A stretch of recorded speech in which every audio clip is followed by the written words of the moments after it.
Good YouTube, Quinn Wade. Coming to you with that instant basketball analysis on Analysis Playground on YouTube, exclusively on there forever. And we're going to talk about how the Detroit Pistons ended up beating the Denver Nuggets, mainly because Jamal Murray kept missing free throws. Tobias Harris hit a nice layup and a nice fadeaway jumper and some free throws to make sure the Pistons had a good chance of winning it. And then they did because Murray missed more free throws. 109, 107. The Denver Nuggets go to 31 and 16 and 12 and 9 at home. They played at home in this game. And the Pistons are 34 and 11 now, and they're 15 and 6 on the road. Detroit won the first quarter 31 to 18. They lost the second quarter 28 to 21, but they won the third quarter 30 to 26. But they lost the fourth quarter 35 to 27, giving Denver a lot of chances to be able to win this one, and they still blew it. If I'm the Pistons, I can't complain because we still won.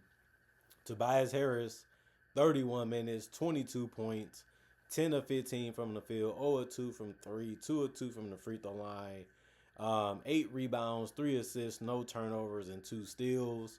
1 offensive rebound, 1 personal foul, and a +6. And plus minus, just a really good, efficient night from him.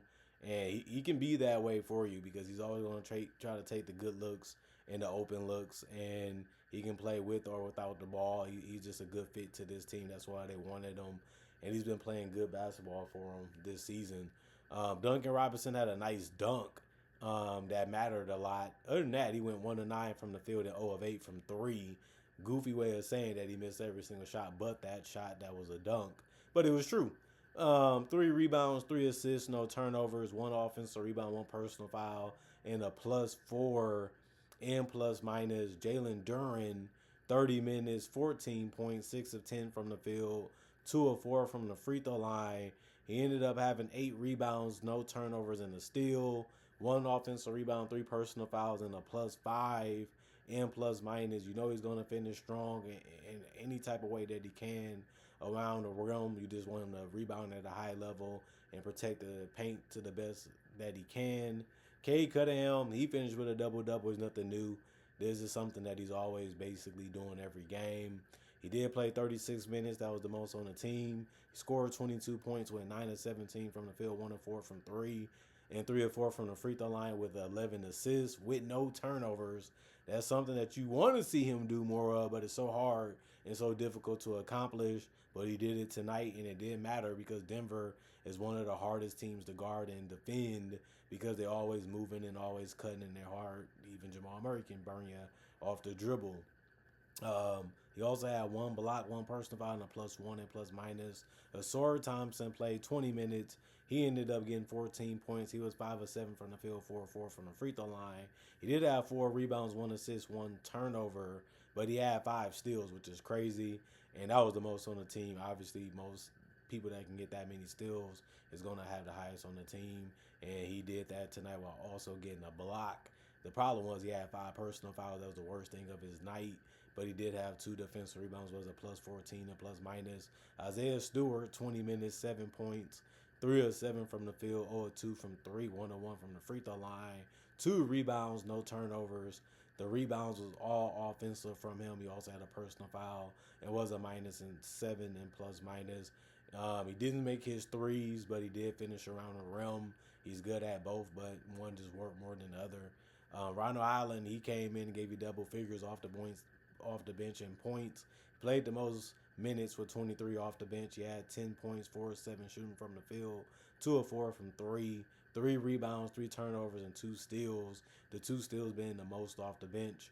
He also had 1 offensive rebound, 4 personal fouls, and was a -8 and plus minus. 4 personal fouls, way too many for 23 minutes, but it actually something that happened. And he had good looks. I mean, he didn't really have anything difficult when it came to the shots that he took, and it's good that he was efficient because of that.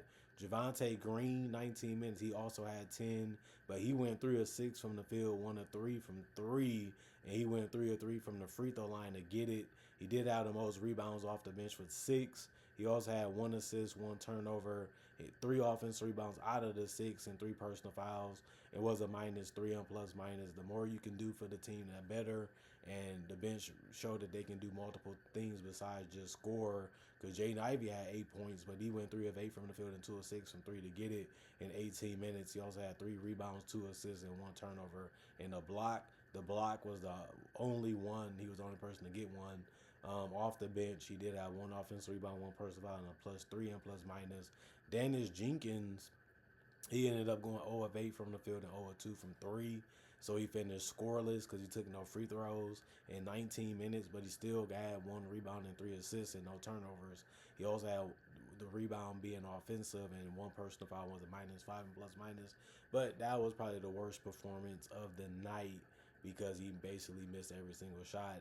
And then it probably would be Duncan Robinson other than that. But they still was able to win even though they played like that, showing you how deep and how tough the Pistons are on both ends of the court as a team. And they shot so poorly from three, and it ended up not mattering since they won. Spencer Jones ended up shooting some threes, went 4 or 5 from three for 12 points. That's as good as it gets besides going 5 of 5. So you're taking that in 33 minutes. He also had 3 rebounds, 1 assist, 1 turnover, 2 steals, and a block. He also had 1 offensive rebound and 2 personal fouls and a -4 and plus minus. Jonas Valanciunas played 31 minutes. He had 16 points. Of course, he's going to try to score majority of his points near the basket, but he did hit a three, went 1 of 1 from three, 6 of 10 from the field, 3 of 4 from the free throw line, and then he ended up having a double-double because he had 16 boards and 16 points, 1 assist, 4 turnovers, and a block. 7 offensive rebounds, 2 personal fouls, and a 0 and plus minus.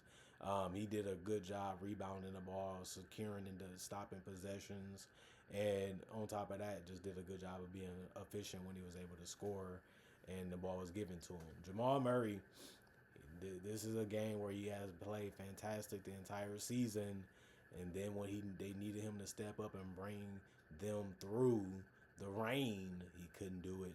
39 minutes, the most on the team, 24 points, the most on the team, and then he went 7 of 18 from the field and 0 of 6 from three and 10 of 15 from the free throw line.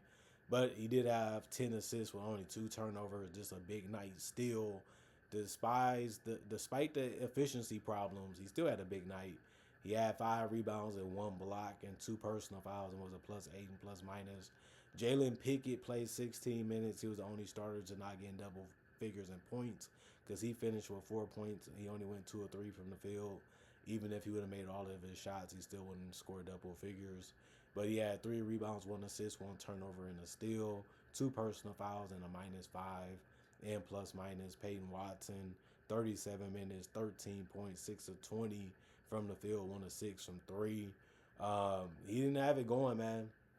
He just didn't, and it sucks. You needed somebody to step up, and Peyton Watson has been that guy for them since all the other guys like Aaron Gordon, Christian Brown, Jokic been missing. But they really made things tough for him. He had to dribble, he had to work for the baskets, he had to think how to get them, and sometimes that throw you off a little bit. And sometimes you settle because of that, and it just wasn't his night for those reasons. 3 rebounds, 3 assists, 3 turnovers, 3 blocks. The 3 blocks ended up being the most on the team for the Nuggets. 3 personal fouls and a -12 and plus minus. Zeke Naji, 17 minutes, 4 points, 2 of 3 from the field, 1 assist, 6 rebounds, 3 turnovers, and a block. 2 offensive rebounds, 1 personal foul, and a -4 and plus minus. He had high efficient shots to take, and he ended up just missing one of them, so you have to be happy with that. And the fact that he was able to get a nice block and rebound real well for the 17 minutes that he played. Tim Hardaway Jr. played 32 minutes. That was the most off the bench. He finished with 14 points. He was 5 of 13 from the field, 4 of 9 from three. You mainly want him out there for his quick decisions, keep the ball moving, take the drive or the shot, or score in transition. That's all he really has to do, honestly. 4 rebounds, 3 assists, no turnovers, 1 offensive rebound, 1 personal foul, and a +3 and plus minus. Bruce Brown, 23 minutes, 16 points. That ended up being the most off the bench. He went 7 of 10 from the field, 0 of 2 from three, 2 of 2 from the free throw line. Just a really, really good game for him. And then he had the most rebounds off the bench. On top of that was 7. He also had 2 assists, 1 steal, which was the most off the bench, and 2 blocks off the bench, and that was the most off the bench. He also had 2 offensive rebounds and 3 personal fouls and was a +7. This is why they like him. He can do so many things for you. He plays hard. He kills you in the paint. He can hit a perimeter shot. He likes physicality. He comes at you defensively, and all of those things is what you need, off your bench or in your starting lineup. That's a guy that you want to go to war with, and he proved that again tonight. Julian Strawther, though, 12 minutes, he had 4 points. He went 1 of 2 from the field and went 2 of 2 from the free throw line to get it. He had 2 rebounds, no turnovers, and 0 personal fouls. It was a -3 and plus minus. The Denver Nuggets, 84 field goals, 48% for them. 94 field goals from the Pistons, 47% is what they shot. 29 threes taken by the Nuggets, 34%. 31 for the Pistons, 19%. 23 free throws for the Nuggets, 74%. 18 free throws from the Pistons, 83%.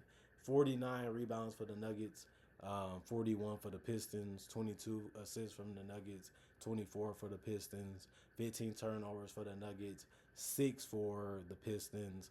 And then 4 steals from the Nuggets, 10 for the Pistons, 9 blocks for the Nuggets, 3 for the Pistons. Both teams had 13 offensive rebounds, but the Nuggets had 36 defensive, while the Pistons had 28.